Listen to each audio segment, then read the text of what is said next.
नमस्कार दोस्तों, आज हम सुनेंगे मल्लिकार्जुन महाकालेश्वर ज्योतिर्लिंग की। चलिए कथा शुरू करते हैं। 11 मल्लिकार्जुन ज्योतिर्लिंग। कथा के अनुसार भगवान शंकर के दोनों पुत्रों में आपस में इस बात पर विवाद उत्पन्न हो गया कि पहले किसका विवाह होगा।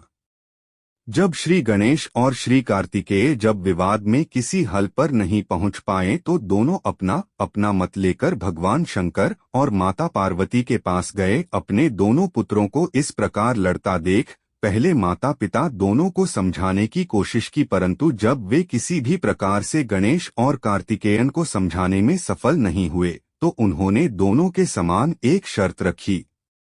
दोनों से कहा कि आप दोनों में से जो भी पृथ्वी का पूरा चक्कर सबसे पहले लगाने में सफल रहेगा, उसी का सबसे पहले विवाह कर दिया जाएगा। विवाह की यह शर्त सुनकर दोनों को बहुत प्रसन्नता हुई।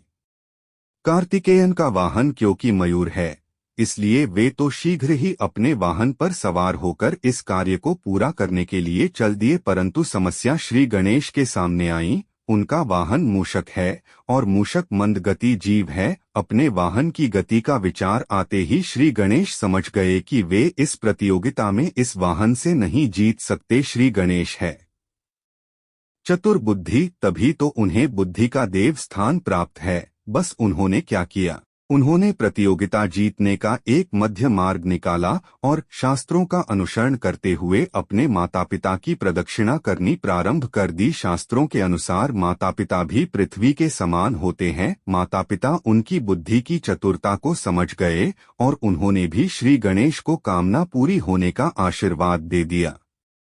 शर्त के अनुसार श्री गणेश का विवाह सिद्धि और रिद्धि दोनों कन्याओं से कर दिया गया। पृथ्वी की प्रदक्षिणा कर जब कार्तिकेयन वापस लौटे तो उन्होंने देखा कि श्री गणेश का विवाह तो हो चुका है और वे शर्त हार गए हैं।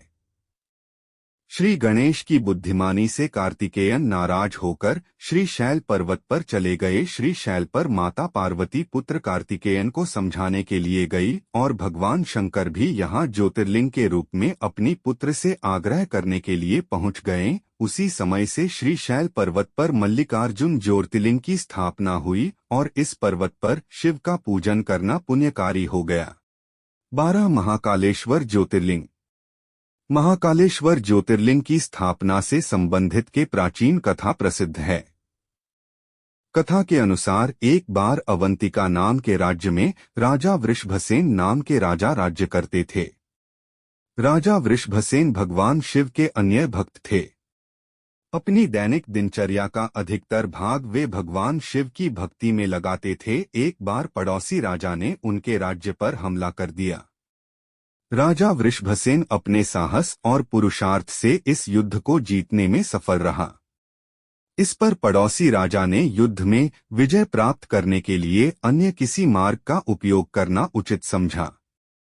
इसके लिए उसने एक असुर की सहायता ली। उस असुर को अदृश्य होने का वरदान प्राप्त था। राक्षस ने अपनी अनोखी विद्या का प्रयोग करते हुए अवंतिका राज्य पर अनेक हमले की। इन हमलों से बचने के लिए राजा वृषभसेन ने भगवान शिव की शरण लेनी उपयुक्त समझी। अपने भक्त की पुकार सुनकर भगवान शिव वहां प्रकट हुए और उन्होंने स्वयं ही प्रजा की रक्षा की। इस पर राजा वृषभसेन ने भगवान शिव से अवंतिका राज्य में ही रहने का आग्रह किया, जिससे भविष्य में अन्य किसी आक्रमण से बचा जा सके। राजा की प्रार्थना सुनकर भगवान वहां ज्योतिर्लिंग के रूप में प्रकट हुए और उसी समय से उज्जैन में महाकालेश्वर की पूजा की जाती है। वीडियो अच्छी लगी है तो लाइक करें और सब्सक्राइब करें। धन्यवाद।